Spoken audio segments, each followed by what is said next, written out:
Very good morning, students.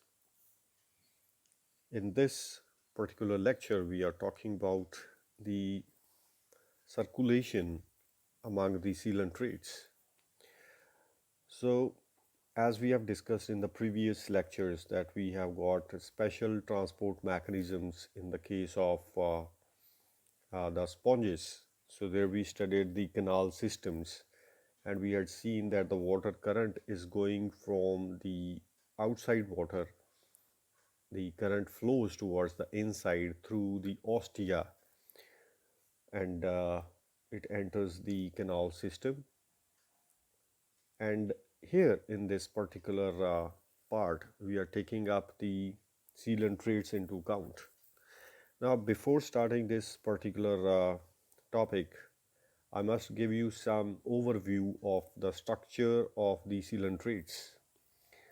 So you must have gone through the animals like Hydra or Obelia or Sertularia, Bougainvillea. So these are some of the animals that you can take examples of in this particular question if you get it in the examination. Now students, if I talk about the overall structure of these animals, we are having an empty space over here in these animals, and that is called as the coelom. Actually, that is the coelen. So coelenterata, it refers to the animals which are having a coelom, and terata word it refers to as the body layers. So there is a body cavity or a coelom in between the body layers in these animals. So if I take up the structure of one typical coelenterate, so here you can see this is body structure of the Obelia. Now students, in these animals, in the coelenterates, now here if I am talking about Obelia particularly, because you have gone through this animal in your graduation classes. Now here we have got two types of filaments which are present in the body of the Obelia. Now the first type of the filaments, they are the horizontal filaments which are moving horizontally like this, and they are called as the hydrorhiza. So they are the hydrorhizae if I go for the plural of this particular word. After hydrorhiza, we have got some vertical branches. So this is a vertical branch, and this is called as a hydrocallus. Hydrocallus. Now hydrocallus is the vertical branch at the end of which we have got a polyp. So here you can see a polyp, and if you see the structure of this particular Obelia colony, what we have is that this is the branch which is going on vertically, and it is ending up, it is having some branches like this. This is a branch, this is again a branch, this is again a branch. So this is the tip of the hydrocallus. So if this is the vertical, you can say the main branch, this is the tip. So it has got a polyp at the very tip. Now every branch, if suppose this is the branch, it has got a polyp on the tip. This is another branch, it is having a polyp on the tip, and this is another polyp. And these are the gastrozoids or the feeding zooids. So the polyps which are present at the tips, they can feed, they can take in the food, and at the point of the nodes or the axial points, what we call them as, where the branch arises, the point from which the branch arises is called as an axial point. So we have an axial point over here, we have an axial over here, and we have an axial over here. So what we find on the axial points are the gonozoids. So this is a gonozoid, this is a gonozoid, and this is the third gonozoid. And these gonozoids, they are responsible for the formation of the medusa. So as you can very well see, these are the medusa buds which are formed on these gonozoids. Now, I'm just giving you an overview of the structure of the abelia first of all before starting this particular topic. Now students, here you can see two types of membranes in the case of abelia. One membrane is a transparent membrane over the whole body of the abelia, and the second is the red colored membrane which is present inside of the abelia. So these are the two layers which are called as the perisarc and the coenosarc layer. So if I go back into this particular diagram, so this tube is having an outer covering which is called as the perisarc. So here the transparent layer is the perisarc. It is quite hard and it is not very flexible, but the coenosarc, it is a living kind of layer and it is having the cells actually. So the perisarc which is present over here is only for the protection of the body, and the coenosarc is the living layer and it is consisting of again three layers into it. It has got three layers. The coenosarc, which is the innermost layer, the red colored layer over here, it is consisting of three distinct layers. The outermost layer is the epidermis, second layer is the mesoglia, and the innermost third layer is the gastrodermal layer, or we can say as gastrodermis. So these are the three layers which are present in the coenosarc. Now students, there is a cavity present in the coenosarc in between the gastrodermal cells, and that is called as the gastrovascular cavity. So as we have written over here, it is written as the GVC. So GVC refers to the gastrovascular cavity which runs in between these red colored tubes, and that is the empty space. That is the coelom of these animals. Now this coelom, it is opening out through the polyps, as we have got mouths in these polyps in the very center. Now students, in this diagram you are seeing a particular polyp, and here you can see the outermost layer which is called as the perisarc.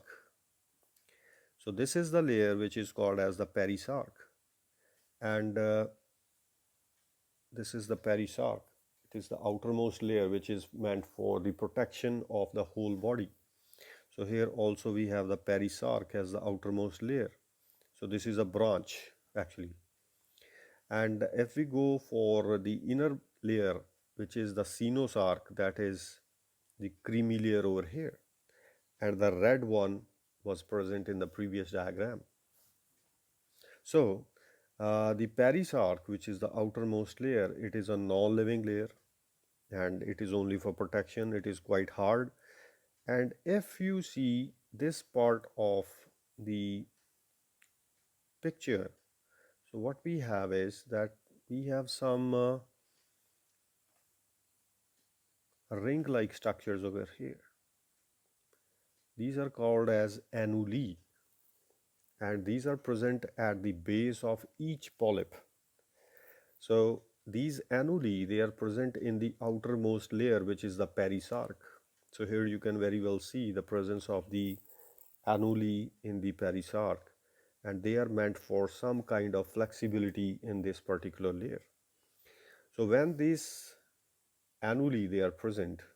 So if you have suppose annuli over here, so what will happen that this polyp which is present over this annuli, it can move into this direction and into this direction. So it can move, it can sway into different directions in the water, that is as it is present in the water itself.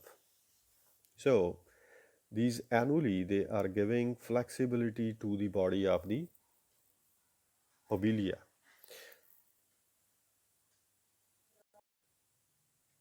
If we go by this diagram also, here we also can see the presence of the annuli at the bases of the polyps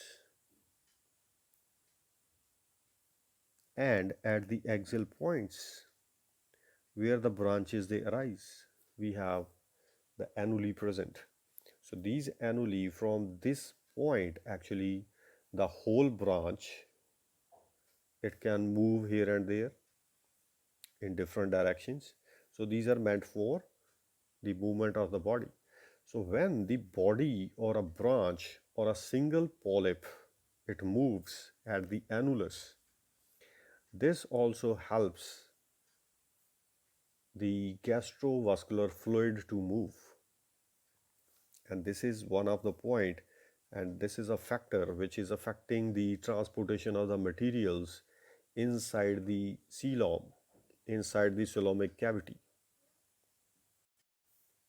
So this can be your first heading in this particular question, the movement at the annuli.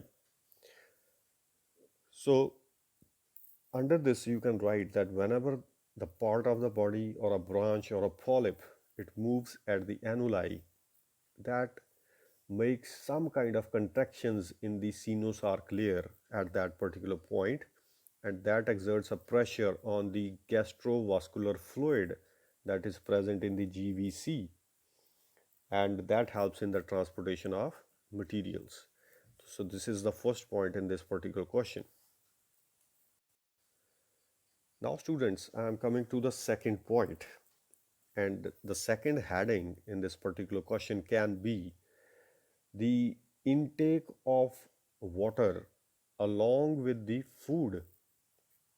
Now this is the second major point. This is the intake of water along with the food. Now what happens? Now this is a polyp, and here you can see it has got a number of tentacles.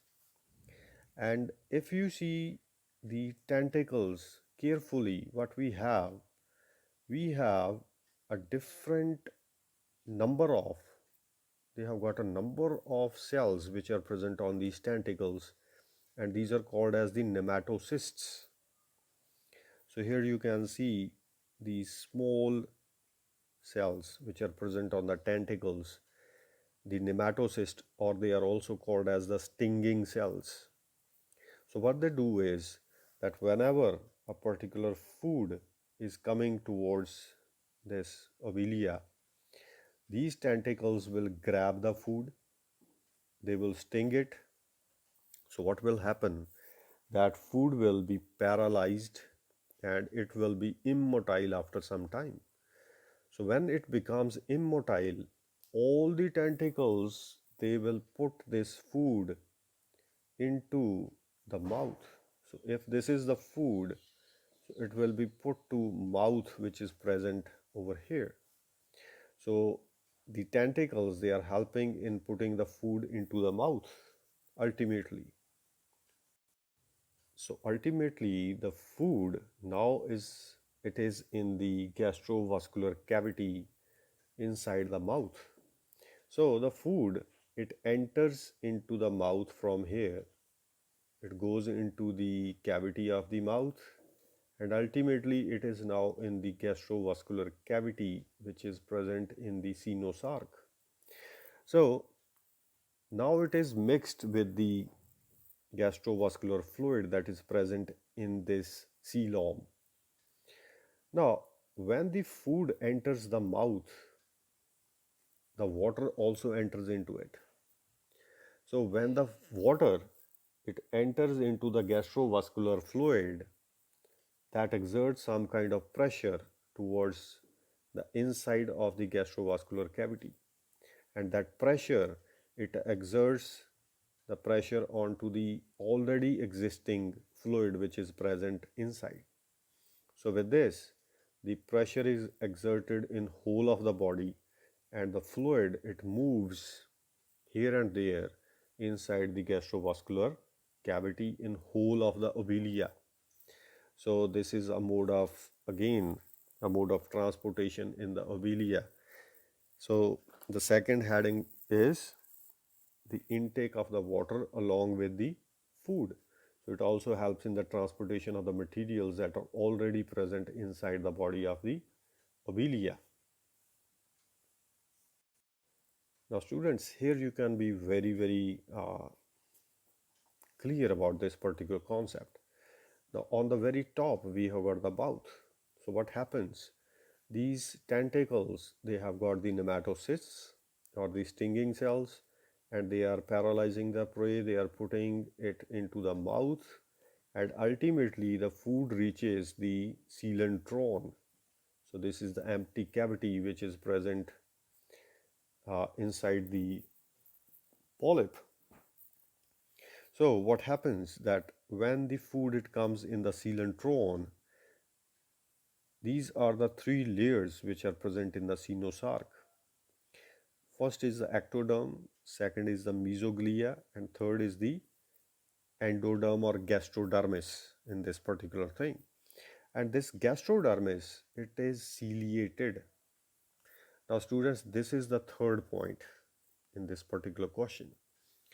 So the ciliated gastrodermis, it makes some kind of pressure in the gastrovascular fluid. So whenever these cilia they move, they tend to make a pressure on the gastrovascular fluid, and the transport, it occurs inside the whole body of the obelia. Now after this we have another part which can be written as the protraction and the retraction of the polyp. So what happens that whole of the polyp, if I take this much of the structure as a polyp, so this is the polyp which is present in a cup-like structure. And where is the cup-like structure? This is of the perisarc. So perisarc is making a cup-like structure outside this polyp, and this polyp, it shows a retracting and protracting kind of movements. So actually what are retraction and protractions is that this polyp, whole of the polyp, if you take this particular polyp as such, as a whole structure, it can retract back into the cup. So whole of the polyp can retract itself and it can be back into the cup. So this kind of movement by the polyp, it puts a high pressure onto the gastrovascular fluid. So that means it is putting a pressure on whole of the gastrovascular cavity, and that is very much helpful in the transportation of the fluid inside the tubes of this obelia. And the retracted polyp, the whole of the polyp, when it is retracted, it can come back outside of this cup. So this is called as the protraction movement. So these movements, the retraction and the protraction of the polyp, it is also helping in maintaining some kind of pressure in the gastrovascular fluid. So this is your another point in this. This can be the another heading, retraction and protraction of polyps. So this is also helping in the transportation of the materials inside the tubes of obelia. Now this diagram, students, is showing you the retracted and the protracted polyps. So here you can see that the polyp has been retracted into the cup. into the hydrotheca. So this is the outermost layer of the polyp, which is hydrotheca. And here the polyp is being retracted into the cup, and here it is coming out of the cup. So here it has been written as expanded. So this is the protraction or coming out of the polyp.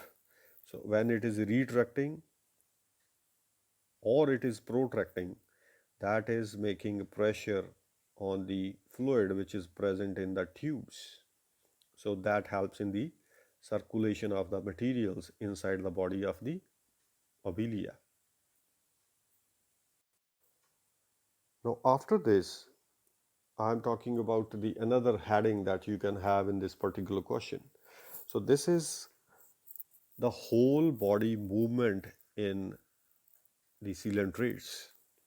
So students, what happens that this whole body of the obelia, it is present in the water.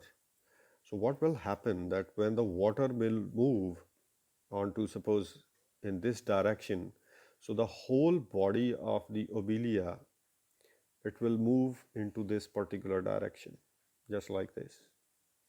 And on the contrary, when the water is moving in this direction, the whole body from the vertical position, it will move on to this direction.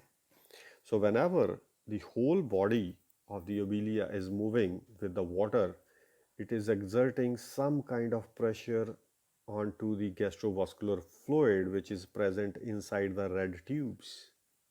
So that is the circulation. So that is another factor which is affecting the transportation of the materials inside the gastrovascular cavity. Now here student, I am taking up the another point which you can write in this question also, and this is about the ectoderm. So as you can see that the ectoderm is the outermost layer of the senos arc, and this ectoderm is somewhat contractile, so it can contract to some extent. So just imagine if whole of the ectoderm at this level is contracting to some extent, so what will happen that the tube will contract, which is present inside the you can say obelia. So if the tube contracts, the fluid inside the tube will also move to some extent. So what happens that leads to the transportation of the materials from one place to the other. Now students, after this, now we are taking this particular picture into account for taking up the next part of this lecture. We had talked about the polyps, we had talked about the gonozoids, we had talked about this gastrovascular cavity which is present in this particular tube-like structure. Now there are many gonozoids which are producing the Medusa birds. Now I am trying to give you the concept of the Medusae. So in this particular diagram you are seeing a gonozoid, and it is having a blue colored medusae which are being formed in this particular body. So the medusae, they are developing as small protuberances at the base of the gonozoid. So as they move up, they become mature, and the mature medusae, they are present on the tops. So this is a mature medusa. So whenever it is matured, it comes out of this gonozoid into the water. And now this is free moving body inside the water. So from this particular gonozoid, the medusae, they come out. And if you see the structure of the medusa, here you can see the diagram A and C for the medusae. So these are the medusae which are formed and they are coming out of the gonozoids. So if I zoom into this particular diagram, so you can very well see the structure of the medusa. So here in medusa, this is, first of all, this is an umbrella-like structure. So it has also the gastrovascular cavity present in it. Now, where is the gastrovascular cavity and where is the gastrovascular fluid which is transporting all the materials, which is our question. So, if I talk about the intake of ingestion of the food in this particular structure or the medusa, so the mechanism is the very same as in the, you can say, the obelia colony. So this medusa is also having a number of tentacles which are present towards the outside of this medusa, and these tentacles, they are also having the stinging cells or the nematocysts. So they are paralyzing the animal. When the animal it becomes immotile, then it is put with the help of the tentacles into the mouth, which is present in the center. So from the mouth, the food it enters into the buccal cavity over here. From buccal cavity it goes to the stomach, which is present in the center of the medusa. Now from this stomach part, the food may go to the 4 radial canals into these directions.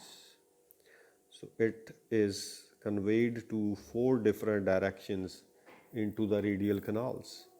And these radial canals, they are joined by a circular canal like this. So this is the circular canal. And this is the empty space. These are the tubes of medusa. So here we have the 4 radial canals and 1 circular canal into which the food can go from the mouth. And this is the seat of transportation. Now here the transport occurs inside the body of the medusa. So this is the course from where the food enters into the mouth and goes to the whole body of the medusa, and it is transported through 4 radial canals and 1 circular canal into the whole body of the medusa over here. So what are the factors which are involving the circulation? Number 1, it is the swimming movement of medusa. So when this medusa swims, it exerts a pressure on the gastrovascular fluid. Number 2, it is the movement of the tentacles. So whenever the tentacles they move, they tend to make some sort of transport or circulatory pressures inside the circular canal. So that is the second factor that you can say. Number 3rd point is the intake of water along with the food. So that is the same point as we have discussed in the obelia. So when the food enters the mouth, so ultimately the water will enter the mouth and it will increase some sort of pressure inside the gastrovascular fluid. So students, these are some of the factors which are important in the medusa. So if you get this question as a whole, then you have to describe first of all the obelia colony, just like this. So here you have to mention all the factors which are important in the circulation of the gastrovascular fluid in the GVC. You have to give the structure of a polyp. You have to give the structure of the body layers, that these are the layers. Then you have to give the ciliated gastrodermis into count. You have to go for that particular layer, that the cilia are moving, they are making some sort of currents in the gastrovascular fluid. Then I have given you many points like movement at the anuli, the protraction or retraction of the polyps, the swimming movements in the whole body, and then you have the ingestion of the water along with the food. Then there are some sort of contraction movements in the epidermis of the body layer of obelia. So if we are taking account into the medusa, here also you have to give the transportation mechanisms. So when you are taking these 2 structures into account, then you can give the whole transportation in the case of the coelenterates. You can give some more examples after Obelia also. So here I am taking just one example of the Hydra. So here you can see the presence of the coelentron, which is present in the very center. So again we have the mouth over here, and the food will be entering into this mouth with the help of the tentacles which are present. So in the Medusa over here, we also have the coelentron in the center. This is the actual body cavity in which the transportation occurs. So here we have the radial canals over here. These are 4 in number. And we have a particular mouth which is present in the very center. So you can give these kinds of examples also. So not only Obelia, you can go for Sertularia, Bougainvillea, or Hydra in this particular question. So with these headings and with these, you can say, points, you can, I think, you can justify this particular question. Thank you.